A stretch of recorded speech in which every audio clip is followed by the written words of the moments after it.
Join Forum IAS Academy, trusted by hundreds of toppers, including IAS Rank 1 Shruti Sharma.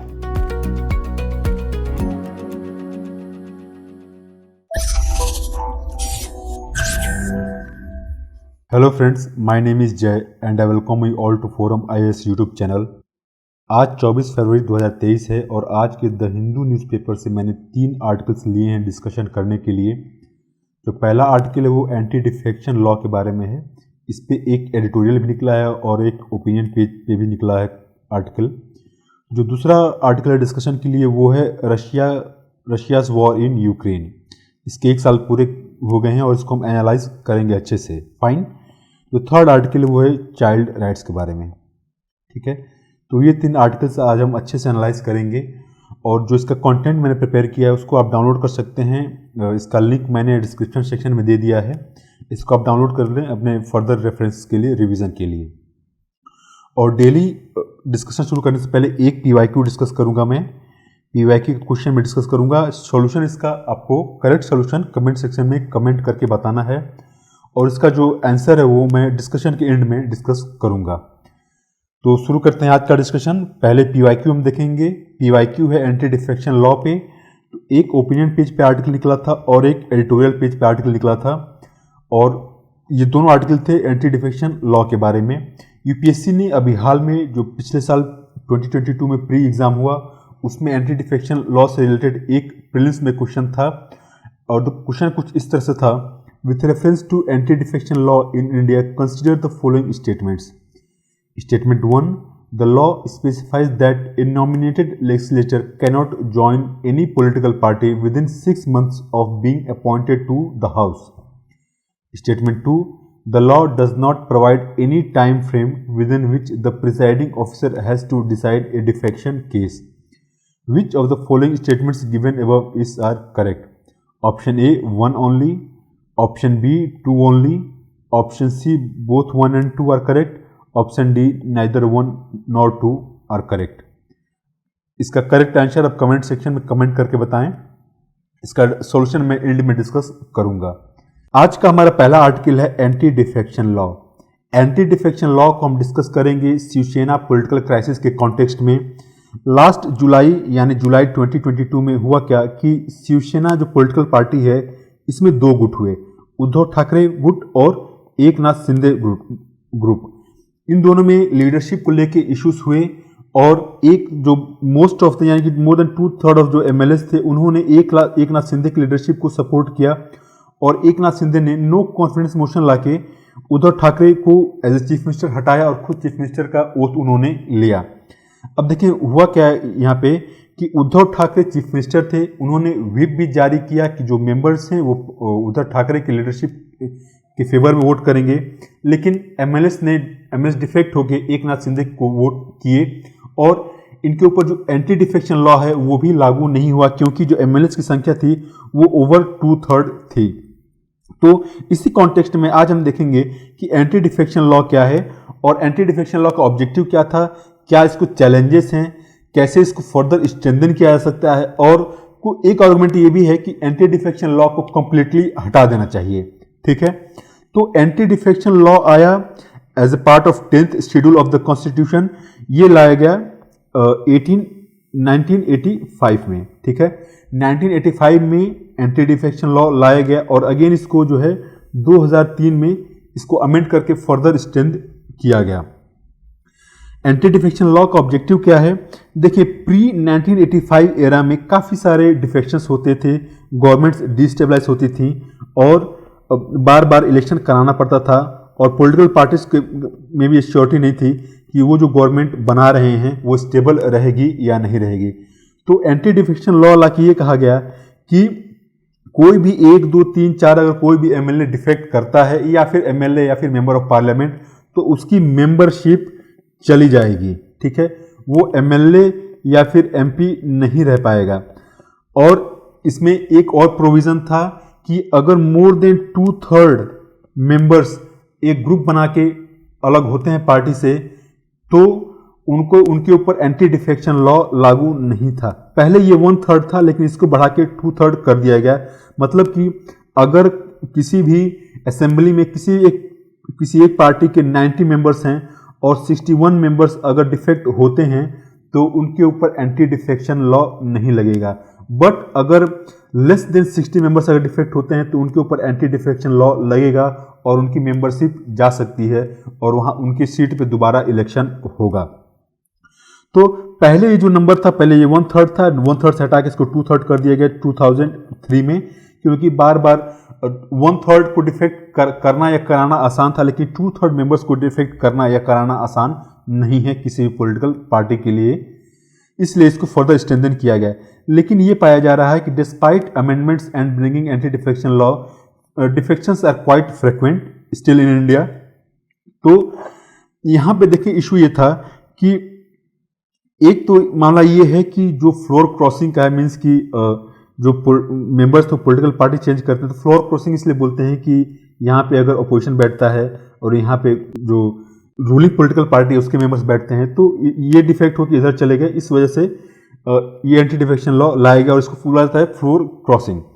और इसमें देखिए conflict क्या है, इंडिया में पार्लियामेंट्री फॉर्म ऑफ गवर्नमेंट है, पॉलिटिकल पार्टीज एग्जिस्ट करती हैं, पॉलिटिकल पार्टीज आइडियोलॉजी बेस्ड होती हैं और जो वोटर्स हैं, वोटर्स वोट करते हैं आइडियोलॉजी को, न कि पॉलिटिकल पार्टी को, और जो भी एमएलए होता है, एमपी होता है, वो उनका रिप्रेजेंटेटिव होता है। एमएलए एमपी का ऑब्जेक्टिव ये होता है कि जो वोटर्स हैं इनके कंसर्न्स को, इनके इंटरेस्ट को फोर्सफुली हाउस में रिप्रेजेंट करें, ठीक है, इनको इश्यूज को रिप्रेजेंट करें। लेकिन कॉन्फ्लिक्ट इसमें यह है कि एंटी डिफेक्शन लॉ में लेट से कि पार्टी कुछ ऐसा स्टेप लेती है, कुछ ऐसे डिसीजंस लेती है जो कि पर्टिकुलर एमएलए या फिर एमपी की कॉन्स्टिट्यूएंसी को सूट नहीं करता है। वहाँ की कोई पर्टिकुलर एमएलए है या फिर एमपी है, उसके जो वोटर्स हैं उस डिसीजन को डिसलाइक करते हैं, तो क्या ये जो पर्टिकुलर एमपी एमएलए है उस डिसीजन के अगेंस्ट वोट कर सकता है स्टेट असेंबली में या फिर पार्लियामेंट में? ऐसा नहीं है। अगर व्हिप जारी कर दिया गया तो कोई भी सारे एमएलए एमपीज को पार्टी लाइन पे वोट करना पड़ेगा, और जब भी एंटी डिफेक्शन लॉ लागू होता है तो इससे कहीं ना कहीं जो इंट्रा पार्टी डिसेंट है वो वीक होता है। किसी भी एमपी एमएलए के पास फ्रीडम नहीं होता है खुद का डिसीजन लेने के लिए। और इसमें कॉन्फ्लिक्ट ये है कि एक तो बात ये है कि इंट्रा पार्टी डिसेंट को वीक करता है, लेकिन ये जो अनप्रिंसिपल्ड फ्लोर क्रॉसिंग है उसको भी चेक करता है। तो आप देखेंगे कि कई बार जो एमएलए एमपीज होते हैं वो एक पॉलिटिकल पार्टी से दूसरे पॉलिटिकल पार्टी में जाते हैं, या फिर पैसे के लिए, या फिर मिनिस्टर बनने के लिए, या फिर कोई और पोस्ट और पद पाने के लिए। तो उस तरह की जो अनप्रिंसिपल्ड फ्लोर क्रॉसिंग है उसको चेक करने के लिए एंटी डिफेक्शन लॉ जरूरी था, लेकिन एंटी डिफेक्शन लॉ जो इंट्रा पार्टी डिसेंट है उसको भी कर्व करता है, और अगेन जो इंट्रा पार्टी डेमोक्रेसी है उसको वीक करता है। तो यहाँ पे एक कॉन्फ्लिक्ट है। लेकिन जो एंटी डिफेक्शन लॉ था, एंटी डिफेक्शन लॉ का मेन ऑब्जेक्टिव क्या था कि जो फ्रीक्वेंट पार्टी चेंजिंग है उसको प्रिवेंट करना, बट ये अपने ऑब्जेक्टिव में सक्सीड नहीं हो पाया है। काफ़ी सारे लूपहोल्स एंटी डिफेक्शन लॉ में, उसको जो पॉलिटिकल पार्टीज हैं they bypass anti defection law very effectively. पहली बात तो ये है कि पावर पॉलिटिक्स की बात है। यहाँ पे जो पॉलिटिकल पार्टीज हैं, जो रूलिंग पॉलिटिकल पार्टी है वो उसके पास तमाम तरह के इंस्ट्रूमेंट्स है, इन्वेस्टिगेटिंग एजेंसीज है, ईडी है, सीबीआई है, तमाम चीज़ें हैं उसके पास।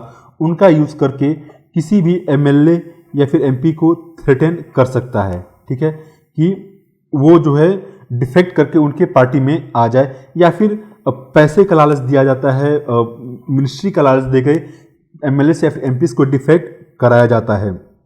और एक इंस्ट्रूमेंट है मास रेजिग्नेशन। तो अगर देखें कि यहाँ पे कंडीशन क्या है कि मोर देन 2/3 अगर मेंबर्स डिफेक्ट करते हैं तो उनके ऊपर एंटी डिफेक्शन लॉ नहीं लगेगा, लेकिन अगर लेस देन 2/3 हैं तो थ्रेट दिया जाता है मास रेजिग्नेशन का कि हम पार्टी से रिजाइन ही कर देंगे instead of facing anti defection law. तो यहाँ पे मास रेजिग्नेशन भी एक इंस्ट्रूमेंट है एंटी डिफेक्शन लॉ को बाईपास करने के लिए। अगेन जो स्टेट गवर्नर्स हैं और स्पीकर्स हैं उनके ऊपर भी एलिगेशंस हैं पार्टीशन पॉलिटिक्स का। तो जो स्टेट गवर्नर्स हैं, डिस्पाइट कि किसी पॉलिटिकल पार्टी के पास मेजॉरिटी नहीं है असेंबली में, still they invite that political party, the leader of that political party to take vote. और अगर कहीं भी एंटी डिफेक्शन लॉ लागू किया जाता है की मांग होती है तो उसमें उसको डिसाइड कौन करता है, उसको जो प्रिसाइडिंग ऑफिसर होता है हाउस का वो डिसाइड करता है एंटी डिफेक्शन लॉ कि किसी पर्टिकुलर मेंबर पे एंटी डिफेक्शन लॉ लागू होगा या नहीं लागू होगा। तो डिपेंडिंग कि किस पॉलिटिकल पार्टी से स्पीकर हैं उस पॉलिटिकल पार्टी का उस डिफेक्शन में क्या इंटरेस्ट है, उस बेसिस पे स्पीकर्स जो है जानबूझ के डिले करते हैं या फिर फास्टन करते हैं एंटी डिफेक्शन लॉ डिसीजन को। ठीक है, तो ये कुछ चैलेंजेस एंटी डिफेक्शन लॉ को लेके। एक जो सिग्निफिकेंट लूप होल है एंटी डिफेक्शन लॉ में वो नवाब रबिया केस में आता है। नवाब रबिया केस हुआ था 2016 में और ये केस हुआ था अरुणाचल प्रदेश के कॉन्टेक्स्ट में। इसमें सुप्रीम कोर्ट ने ये कहा कि जैसे देखिए कि एंटी डिफेक्शन लॉ में होता क्या है कि जो डिसीजन होता है वो स्पीकर के पास होता है, फाइन। और सुप्रीम कोर्ट ने ये कहा कि अगर स्पीकर के अगेंस्ट मोशन है, उनको रिमूव करने का मोशन है, पेंडिंग है, तो स्पीकर जो है एंटी डिफेक्शन लॉ पे डिसीजन नहीं लेगा।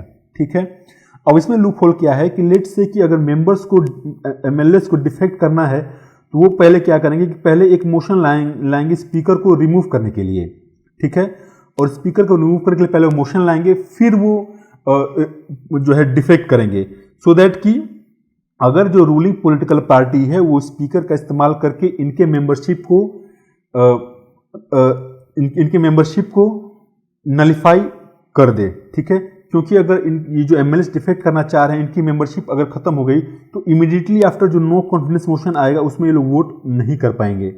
तो एक लूप होल इसमें ये है कि कोई भी एमएलए रिमूवल मोशन ला सकता है स्पीकर के अगेंस्ट और उसके बाद जो है डिफेक्ट वो करने की कोशिश करेंगे। तो ये इसमें एक मेजर लूप होल है जिसको प्लग किया जाना जरूरी है। अभी हम देखते हैं कि जो मेजर इश्यूज क्या हैं और कैसे एंटी डिफेक्शन लॉ को स्ट्रेंथन किया जाएगा। देखें, पहली बात तो ये है कि एंटी डिफेक्शन लॉ का ऑब्जेक्टिव ये था कि to stabilise party system and to curb defections, but जो एंटी डिफेक्शन लॉ है वो इसमें अभी तक सक्सीड नहीं हो पाया है। तो कहीं ना कहीं एंटी डिफेक्शन लॉ को फर्दर स्ट्रेंथन करने की जरूरत है to curb defections and stabilise party system. Moreover कहीं भी जो पॉलिटिकल पार्टीज होती हैं ये आइडियोलॉजी बेस्ड होती हैं, न कि मनी या फिर मिनिस्ट्रियल बर्थ के लिए कोई एमएलए या फिर एमपी डिफेक्ट करे। लेकिन इंडिया में जो डिफेक्शंस होते हैं वो किसी न किसी फायदे को लेके हैं, या फिर मनी के लिए हो या फिर मिनिस्ट्रियल बर्थ के लिए हो। कहीं भी आइडियोलॉजिकल रीजन से डिफेक्शंस इंडिया में नहीं होते हैं, जबकि जो पॉलिटिकल पार्टीज होती हैं दे आर आइडियोलॉजी बेस्ड, और जो वोटर्स होते हैं वो उस पॉलिटिकल पार्टी के आइडियोलॉजी के देख के वोट करते हैं, न कि एमएलए, न कि जो कैंडिडेट्स होते हैं उनको देख के वोट करते हैं। ठीक है, पहली बात ये है। थर्ड पॉइंट ये है कि इंटरप्रिटेशन का। देखें, जो इंटरप्रिटेशन है कि पॉलिटिकल पार्टीज के मर्जर को लेकर बात की गई है, न कि ग्रुप ऑफ एमएलएस के मर्जर को लेकर बात की गई है। तो पॉलिटिकल पार्टी कोई, लेट्स से कि कोई ए पॉलिटिकल पार्टी है, वो बी पॉलिटिकल पार्टी में मर्ज करती है और अपने 2/3 मेंबर्स को लेकर मर्ज करती है, तो जो रिमेनिंग 1/3 है उनके ऊपर भी या फिर इनके ऊपर भी किसी के ऊपर एंटी डिफेक्शन लॉ लागू नहीं होगा। ठीक है, तो यहां पे बात की गई पॉलिटिकल पार्टी की। लेकिन अब शिवसेना के केस में political party as it is है, जो मेंबर्स हैं 2/3 वो मर्ज कर गए हैं। तो यहाँ पे इंटरप्रिटेशन का इशू ये है कि पॉलिटिकल पार्टी होनी चाहिए, न कि नंबर ऑफ लेजिस्लेचर्स होने चाहिए। ठीक है, तो चूंकि मामला अगेन सुप्रीम कोर्ट में है तो सुप्रीम कोर्ट क्लैरिफाई करे कि पॉलिटिकल पार्टी का मर्जर अलाउड है या फिर 2/3 ऑफ लेजिस्लेचर्स का मर्जर अलाउड है, फाइन। और जो फोर्थ पॉइंट वो ये है कि स्पीकर के पर देखिए, कहीं भी अगर एंटी डिफेक्शन लॉ लागू होता है तो स्पीकर जो प्रिसाइडिंग ऑफिसर है वो डिसाइड करता है कि ये डिफेक्शन अलाउड है या फिर नहीं है, या फिर जो मेंबर जो एमएलए उसकी सदस्यता रहेगी या फिर जाएगी। ठीक है, लेकिन स्पीकर के पास अगर केस आता है तो स्पीकर को कोई भी टाइमलाइन नहीं दिया गया है ये केस डिसाइड करने के लिए। ठीक है, तो अगर इसमें होता क्या है कि अगर कोई अपोजिशन पॉलिटिकल पार्टी है हाउस में और रूलिंग पॉलिटिकल पार्टी है, तो जो स्पीकर होता है वो रूलिंग पॉलिटिकल पार्टी का होता है, और अगर ओपोजिशन पॉलिटिकल पार्टी से कोई मेंबर डिफेक्ट करके रूलिंग पार्टी में आता है तो स्पीकर, ऐसा पाया गया है कि स्पीकर जानबूझ के उसके ऊपर जो एंटी डिफेक्शन लॉ का केस चल रहा होता है, उसको ऊपर जो डिसीजन है जानबूझ के डिले किया जाता है, ठीक है। और अगर कोई रूलिंग पार्टी का मेंबर डिफेक्ट करके अपोजिशन में जाता है तो उसके ऊपर काफ़ी स्पीडली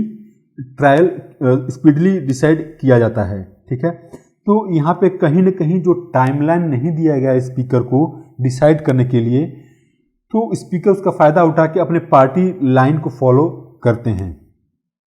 नेक्स्ट हमारा जो डिस्कशन वो ये है कि जो कुछ एक्सपर्ट्स उनका कहना ये है कि जो एंटी डिफेक्शन लॉ उसको कंप्लीटली स्क्रैप कर देना चाहिए, हटा देना चाहिए। पहली बात तो ये है कि एंटी डिफेक्शन लॉ को यूज़ किया जाता है कंट्रोल के लिए, ठीक है। तो होना ये चाहिए कि आइडियोलॉजी बेस्ड पॉलिटिकल पार्टीज होती हैं और जो एमएलएज हैं या फिर एमपीज हैं उनका कमिटमेंट आइडियोलॉजी को है, न कि कुछ इंटरमीडिएट पार्टी को, ठीक है। तो यहाँ पे एंटी डिफेक्शन लॉ का यूज़ करके कंट्रोल किया जाता है, न कि आइडियोलॉजी को, ठीक है। तो एंटी डिफेक्शन लॉ अगर जो पार्टी सिस्टम है उसके अगेंस्ट है, ना कि उसके फेवर में है। इनफैक्ट हम ये कहें कि anti defection law is against ideology and against the interest of voters, पहली बात। दूसरी बात ये है कि यहाँ पे एक्सरसाइज किया जाता है stability through control over legislatures. देखें इसमें होता क्या है कि जो एंटी डिफेक्शन लॉ है वो कंट्रोल करता है एमएलए या फिर एमपीज को। तो अगर हाउस में कोई भी एमएलए या फिर एमपी वोट करता है अपने जो उसका कॉन्स्टिट्यूएंसी है वहाँ के वोटर्स के इंटरेस्ट को ध्यान में रख के, तो उसके ऊपर एंटी डिफेक्शन लॉ लगा के उसकी सीट जा सकती है। तो कहीं ना कहीं जो एमएलएस का रिप्रेजेंटेटिव रोल है, that is representing the interest of its constituency, of his और हर कॉन्स्टिट्यूएंसी, वो कॉम्प्रोमाइज होता हुआ दिखता है यहाँ पे जब भी एंटी डिफेक्शन लॉ लागू होता है। तो दूसरी बात ये है कि इट डिसएम्पावर्स इन फैक्ट कि अगर एंटी डिफेक्शन लॉ को हटा देते हैं तो it will empower legislature to dissent. Party अगर पॉलिटिकल पार्टी कोई भी डिसीजन लेती है तो जो एमएलए हैं वो उस डिसीजन के अगेंस्ट जा सकते हैं। हाँ, उनका डिसीजन वोटर्स के इंटरेस्ट के अगेंस्ट नहीं होगा, ऐसा वो करेंगे तो, ठीक है। तो इंट्रा पार्टी डिसेंट होनी चाहिए, उससे इंट्रा पार्टी जो डेमोक्रेसी वो फर्दर स्ट्रेंथन होती है और जो डेमोक्रेटिक लीडर्स उस पार्टी में होते हैं वैसे ही उनका भी जो कैरेक्टर उभर के आता है जब वो कंट्री को लीड करते हैं, तो ठीक है।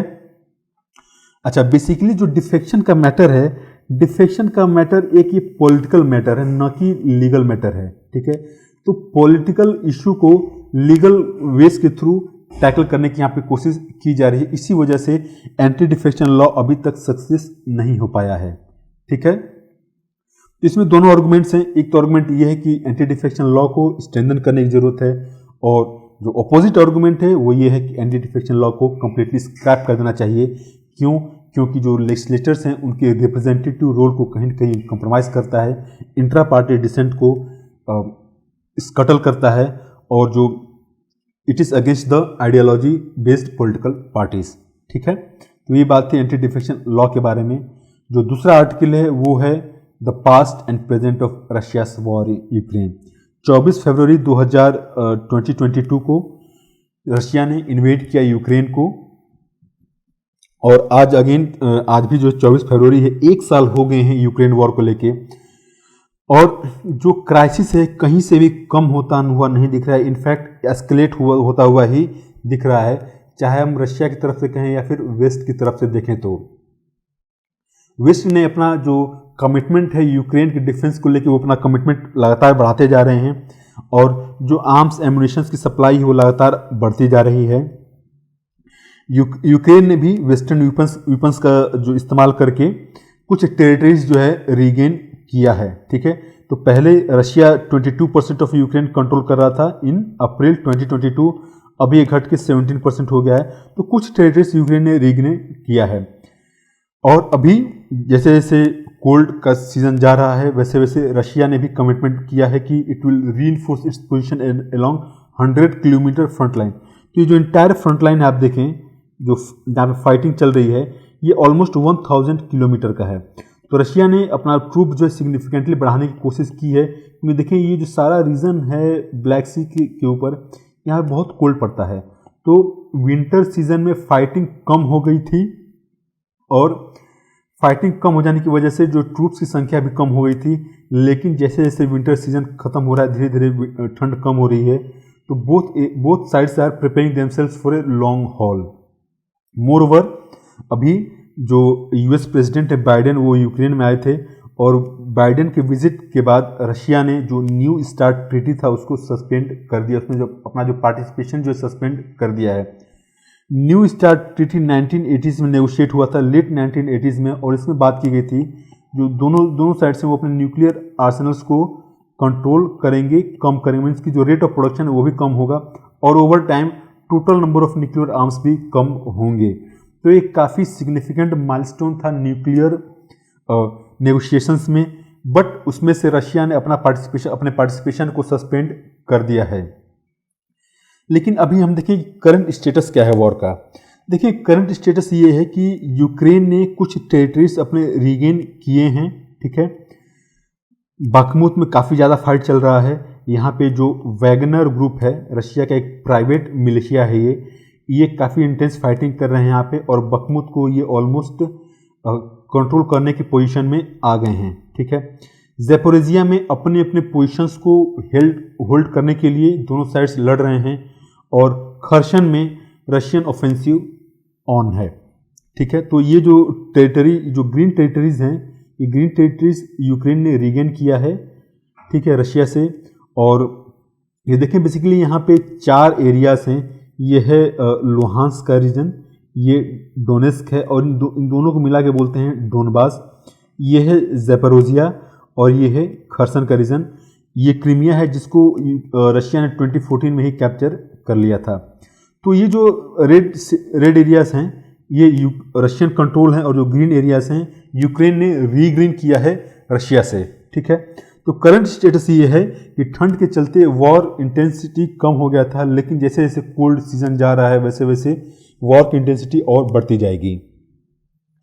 नेक्स्ट पार्ट है हमारे डिस्कशन का कि क्या रशिया इस वॉर को जीत रहा है या फिर हार रहा है। ये डिपेंड इस पे करता है कि आप किस साइड से हैं। देखिए जो लोग ये कह रहे हैं कि रशिया इस वॉर को हार रहा है, उनका कहना ये है कि रशियन ट्रूप्स का जो परफॉर्मेंस है वो अंडरवेलमिंग है। जिस तरह से पुतिन ने फोकस किया था पिछले 10 साल में अपने ट्रूप आर्मी मॉडर्नाइजेशन को लेके, उस हिसाब से जो रशियन ट्रूप्स का परफॉर्मेंस है उतना इम्पेकेबल नहीं रह पाया है यूक्रेन कॉन्फ्लिक्ट में। और जो रशिया ने अपने मेजर ऑब्जेक्टिव्स अनाउंस किए थे वो भी अचीव नहीं कर पाए हैं ये लोग। ऑब्जेक्टिव्स क्या था? Demilitarisation of Ukraine, denazification and take whole of Ukraine east and south. तो ये जो ऑब्जेक्टिव्स थे पहले ही डिक्लेयर कर दिए गए थे वॉर से पहले ही। और जो लास्ट ऑब्जेक्टिव है take whole of Ukraine east and south, means कि देखें लास्ट ईयर सितंबर अक्टूबर के महीने में रशिया ने ये जो सारे एरियाज हैं इनको अपने रशिया में मर्ज कर दिया था, ठीक है। इनको तो पहले तो इंडिपेंडेंट स्टेट्स का दर्जा दिया, फिर इनको मर्ज भी किया। तो अभी भी जो इंटायर साउथ और ईस्ट यूक्रेन है इसके ऊपर कंप्लीट कंट्रोल रशिया का नहीं हो पाया है, मर्जर तो दूर की बात है, ठीक है। तो जो लोग ये कह रहे हैं कि रशिया इस वॉर को हार रहा है, वो 2 पॉइंट्स पे कह रहे हैं कि रशियन ट्रूप्स का परफॉर्मेंस उतना अच्छा नहीं रहा है, मोरओवर जो रशिया के ऑब्जेक्टिव्स वो अभी तक अचीव नहीं हो पाए हैं। जो लोग ये कह रहे हैं कि नहीं रशिया इस वॉर को जीत रहा है या फिर हारना कहना इतना आसान नहीं है, वो ये कह रहे हैं कि रशिया जो है एक significant amount of territory control करता है, that is over 17% of Ukraine का कंट्रोल रशिया के पास है। और ये जो क्रीमिया है यहाँ पे जो ये रशिया रीजन है, ये यूक्रेन का जो कॉन्फ्लिक्ट है वहाँ पे हो रहा है, और ये क्रीमिया है। तो देखिए जब 2014 में रशिया ने क्रीमिया को कैप्चर किया था तो कोई डायरेक्ट लैंड कनेक्टिविटी नहीं थी और सिर्फ सी से ही कनेक्टिविटी थी क्रीमिया में। और रशिया ने भी देखिए यहाँ पे पुल तो था, लेकिन पुल जो है यूक्रेन के कंट्रोल में था, तो रशिया ने अब डायरेक्ट ब्रिज कनेक्टिविटी बना दी है Russian mainland to Crimea through Donetsk and Zaporizhzhia Kherson regions. तो ये भी बात है। और तीसरा पॉइंट ये है कि रशिया ने जैसे जैसे कोल्ड खत्म हो रहा है, कम हो रहा है, रशिया ने एक नया ऑफेंसिव प्लान किया है। तो कहने का मतलब ये है कि दोनों पार्टीज जो है लॉन्ग हॉल के लिए रेडी हैं। वेस्ट लगातार कमिटमेंट्स अपने बढ़ा रहा है, आर्म्स एम्युनिशन सप्लाई कर रहा है, और रशिया ने भी अपने न्यू ऑफेंसिव के लिए प्रिपरेशन कर लिया है। तो ये बात थी अब तक की। जब से ये वॉर शुरू हुआ है तब से वेस्ट ने लगातार रशियन ऑफेंसिव को कंट्रोल करने की कोशिश की है और वेस्ट का 2 स्ट्रेटजी रहा है इस ऑफेंसिव को कंट्रोल करने के लिए। जो पहला ये था कि रशिया की जो वॉर मशीनरी है उसको वीक किया जाए। तो कहने का मतलब यहाँ पे ये है कि रशिया एक major oil and gas supplier है और ये वेस्ट का कहना ये था कि ऑयल एंड गैस से जो एक्सपोर्ट से जो रेवेन्यू आ रहा है रशिया को, उसको यूज़ किया जा रहा है यूक्रेन वॉर में मिलिट्री बिल्डअप में। तो इनके ऊपर सैंक्शंस लगाया जाए, तो इकोनॉमिक सैंक्शंस लगे भी, ऑयल एंड गैस पे तमाम तरह के सैंक्शंस लगे। नॉर्थ स्ट्रीम पे ब्लास्ट किया गया, जो नॉर्थ स्ट्रीम है आपका यूरोप में एनर्जी सप्लाई करता है रशिया से, पर्टिकुलरली जर्मनी को, वहाँ पे भी ब्लास्ट देखने को मिला। इकोनॉमिक सैंक्शंस लगाए गए जितने भी रशिया की कंपनीज हैं जो एक्सपोर्ट करती हैं ऑयल एंड गैस। तो यूरोप में जो major oil and gas supply होता था वो लगातार कम होता गया इस सैंक्शन की वजह से। और जो दूसरा स्ट्रेटजी था वो ये था कि यूक्रेन को आर्म करना, यूक्रेन को डिफेंसिव ऑफेंसिव वेपन प्रोवाइड करना। तो तमाम तरह के वेपन्स प्रोवाइड किए गए, फाइनेंशियल असिस्टेंस भी दिया गया यूक्रेन को टू काउंटर रशियन ऑफेंसिव। इसमें जो मेजर कंट्रीब्यूशन था वो यूएस का था। यूएस ने ओवर $70 बिलियन कमिट किया है अब तक यूक्रेन को। यूरोपियन यूनियन ने भी ओवर $37 बिलियन कमिट किया है यूक्रेन को। ठीक है, तो तमाम तरह के मिसाइल्स दिए गए, मिसाइल डिफेंस सिस्टम भी अभी आने वाले हैं, टैंक्स आने वाले हैं। तो जैसा मैंने कहा कि पहले जो 22% रशिया का कंट्रोल था यूक्रेन टेरिटरी पे, अब वो 17% हुआ है। तो जो नॉर्थ ईस्ट में और साउथ ईस्ट में जिन रीजन्स को रीगेन किया है यूक्रेन ने, इन्हीं मॉडर्न वेपन्स का इस्तेमाल करके यूक्रेन ने अपने टेरिटरी को रीगेन किया है और इफेक्टिवली स्टेलमेट वहाँ पे हो गया है। ठीक है, तो रशिया भी एडवांस नहीं कर पा रहा है और ये इफेक्टिवली एक स्टेलमेट वहाँ पे हो गया है। लेकिन ये तो बात रही मिलिट्री साइड की। अब बात करते हैं कि इकोनॉमिक सैंक्शंस का। इकोनॉमिक सैंक्शंस अगर लगें तो क्या कितने इफेक्टिव थे सैंक्शंस। अब ये देखें, इकोनॉमिक सैंक्शंस एक डबल एज स्वॉर्ड हैं। रशिया 10% सप्लाई करता है वर्ल्ड एनर्जी की, मतलब कि जितना वर्ल्ड में एनर्जी यूज़ होता है उसका 10% सप्लाई रशिया करता है। तो जिन्होंने सैंक्शंस लगे रशिया पे, तो वर्ल्ड में ऑयल एंड गैस के प्राइसेस शूट अप करना शुरू हुए और उसकी वजह से पूरे यूरोप में, यूएस में कई महीनों तक काफ़ी ज़्यादा इन्फ्लेशन था। In fact oil and gas inflation ही नहीं बल्कि फूड ग्रेन इन्फ्लेशन भी था, क्योंकि रशिया और यूक्रेन वर्ल्ड का जो 30% वीट सप्लाई है करते हैं। तो फूड इन्फ्लेशन देखने को मिला, एनर्जी इन्फ्लेशन देखने को मिला। उसकी वजह से काफ़ी सिग्निफिकेंटली अमाउंट में ग्रोथ कॉम्प्रोमाइज़ हुआ। ये जो सैंक्शंस थी रशिया के ऊपर भी इम्पैक्ट हुआ इसका। इनफैक्ट अगर हम बात करें तो रशिया की जो इकोनॉमी 2% कॉन्ट्रैक्ट हुई है 2022 में, लेकिन ये काफ़ी कम है जितना वेस्ट एक्सपेक्ट कर रहा था। वेस्ट का एक्सपेक्टेशन ये था कि 60 to 20% रशियन इकोनॉमी कॉन्ट्रैक्ट होगी, लेकिन ऐसा नहीं हुआ। तो देखें कि डबल एज स्वॉर्ड इसको इसलिए कहा गया क्योंकि ये सैंक्शंस वेस्ट ने लगाए और वेस्ट को इसका इम्प्लीकेशन झेलने को मिला in terms of inflation in food and energy and reduced growth. Russia के ऊपर भी सैंक्शंस हुए, लेकिन रशिया ने मैनेज कर लिया बाय एंड लार्ज। इनफैक्ट 2022 में रशिया ने अपना ऑयल और गैस एक्सपोर्ट काफ़ी बढ़ गया उसका, और 2021 के कंपैरिजन में पर्टिकुलरली अगर हम गैस की बात करें तो मोर देन 138% इंक्रीमेंट हुआ है गैस एक्सपोर्ट में। ठीक है, तो ऑयल एंड गैस जो एक्सपोर्ट बढ़ा है, जो एक्सपोर्ट रेवेन्यू है वो भी बढ़ा है। हालांकि जो इकोनॉमी है वो 2% कॉन्ट्रैक्ट जरूर हुई थी। अगर हम फ्यूचर प्रोजेक्शंस की बात करें तो एज पर IMF अगर 2023 की हम बात करें तो रशियन इकोनॉमी जो है 0.3% से एक्सपैंड होगी, जबकि जर्मनी की इकोनॉमी 0.1% से एक्सपैंड होगी और यूके की कॉन्ट्रैक्ट होगी बाई 0.6%। तो आप देखें कि Germany, UK they are part of the collective west और इनके ऊपर इम्प्लीकेशंस हो रहा है सैंक्शंस का भी, बट रशिया जो है इनसे कहीं अच्छा परफॉर्म करने जा रहा है।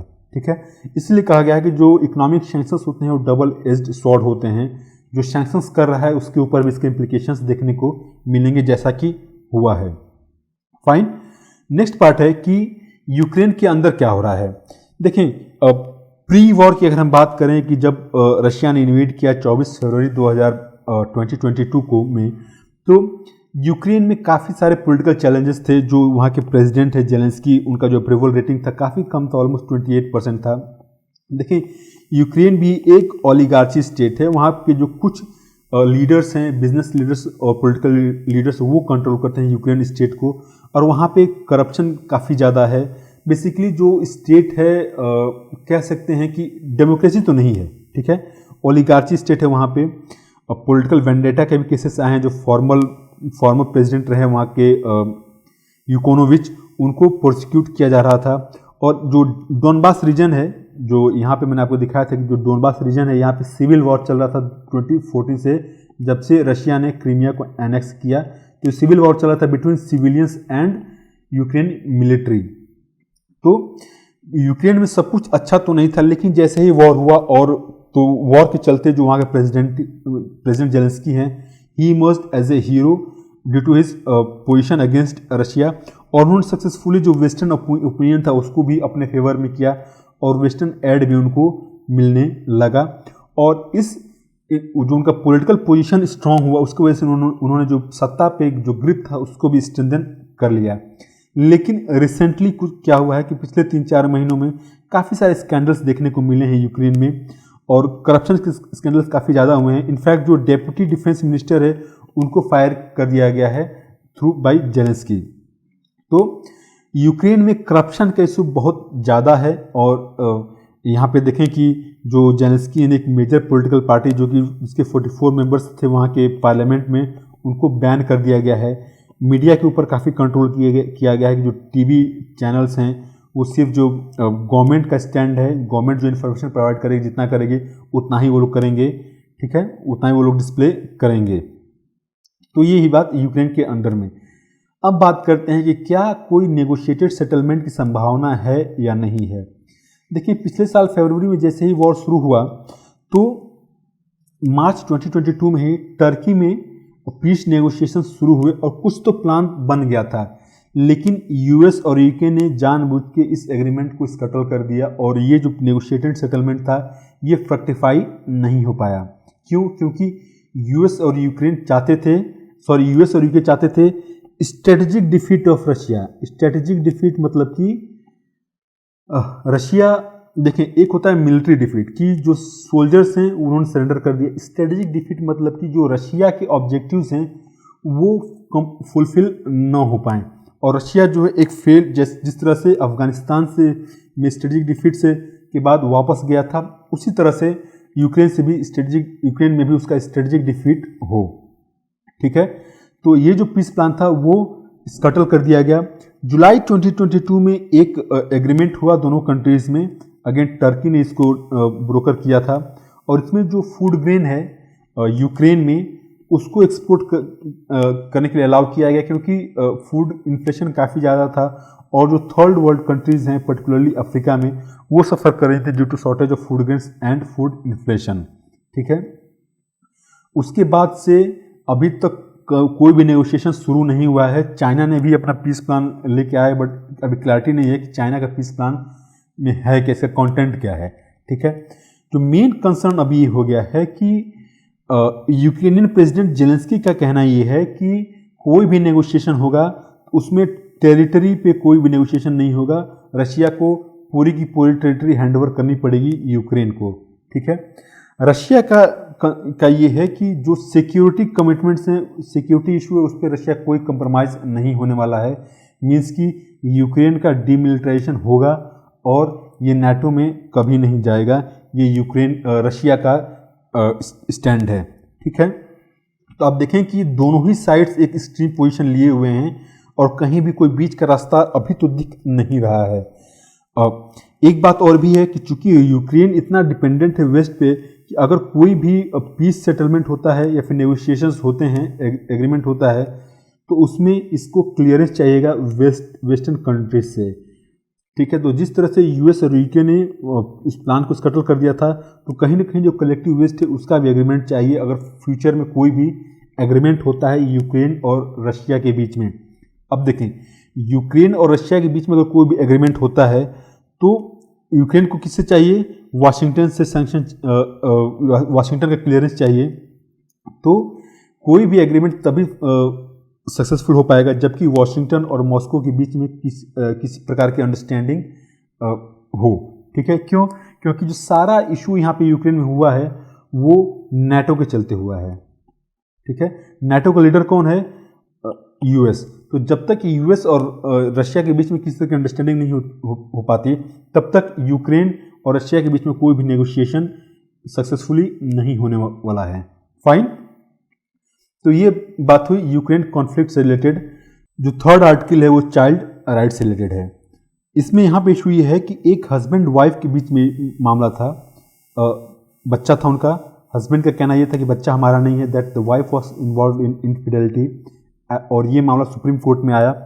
सुप्रीम कोर्ट में मामला था चाइल्ड के पैटर्निटी का क्वेश्चन था, और यहाँ पे डिमांड थी डीएनए टेस्ट करने की, कि डीएनए टेस्ट करके ये स्टेब्लिश किया जाए कि husband is the father of child और नॉट। ठीक है, तो यहाँ पे कहीं ना कहीं जेनेटिक इंफॉर्मेशन कलेक्ट करने की बात की गई थी कि to establish the paternity of this child. Supreme court ने ये कहा है कि जो जेनेटिक इंफॉर्मेशन होता है, it sets light on A persons essence going at the very heart of who he और शी इज।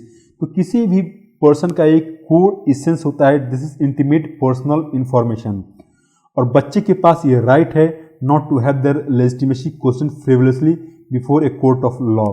तो पति पत्नी के बीच में अगर कोई मामला है तो वो मामला, उसका मतलब ये नहीं है कि बच्चे के लेजिटिमेसी के ऊपर ही सवाल उठे।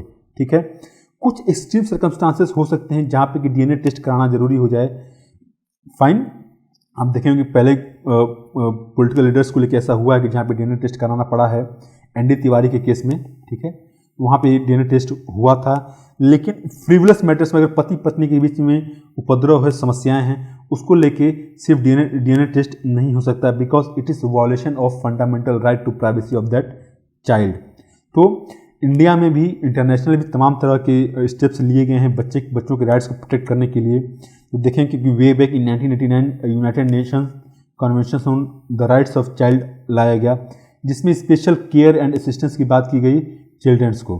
ठीक है, और इस कन्वेंशन को इंडिया ने भी रेटिफाई किया, और इंडिया ने रेटिफाई करने के बाद तमाम तरह के कुछ, एक तो कमीशन बनाया गया चिल्ड्रन कमीशन, फिर लॉस भी लाए गए चिल्ड्रन राइट्स को प्रोटेक्ट करने के लिए। देखिए आप पॉक्सो एक्ट लाया गया, या फिर स्पेशल मैरिज एज को लेके भी कानून बनाया गया। तो तमाम तरह के लीगल और इंस्टीट्यूशनल मेजर्स लाए गए हैं बच्चों के राइट्स को प्रोटेक्ट करने के लिए। तो जैसा कि यूएन ने कहा कि mankind owes to the child the best it can give, तो हर इंसान कोशिश ये करनी चाहिए कि क्या अच्छा हम बच्चों को दे सकते हैं, न कि छोटे छोटे मामलों पे उनकी एग्जिस्टेंस को ही क्वेश्चन करना। ठीक है, तो ये था हमारा आर्टिकल डिस्कशन। अभी हम देख लेते हैं जो पीवाईक्यू मैंने आपसे पूछा था। पीवाईक्यू क्या था? With reference to anti defection law in India consider the following statements. The law specifies that a nominated legislator cannot join any political party within 6 months of being appointed to that house। ये statement गलत है क्योंकि anti defection law में कोई भी अगर nominated person है वो after 6 month political party join कर सकता है। ठीक है, तो स्टेटमेंट 1 गलत है। Statement 2, the law does not provide any time frame within which the presiding officer has to decide a defection case. ये स्टेटमेंट करेक्ट है क्योंकि यही स्टेटमेंट एक मेजर क्रिटिसिज्म इस लॉ का, जो प्रिसाइडिंग ऑफिसर होता है उसको एक टाइम लिमिट होना चाहिए केसेस को डिसाइड करने का, एंटी डिफेक्शन केसेस को। ठीक है, तो सेकंड स्टेटमेंट है ये करेक्ट है, और हमारा जो करेक्ट ऑप्शन होगा B2 only. Thank you very much for your patience.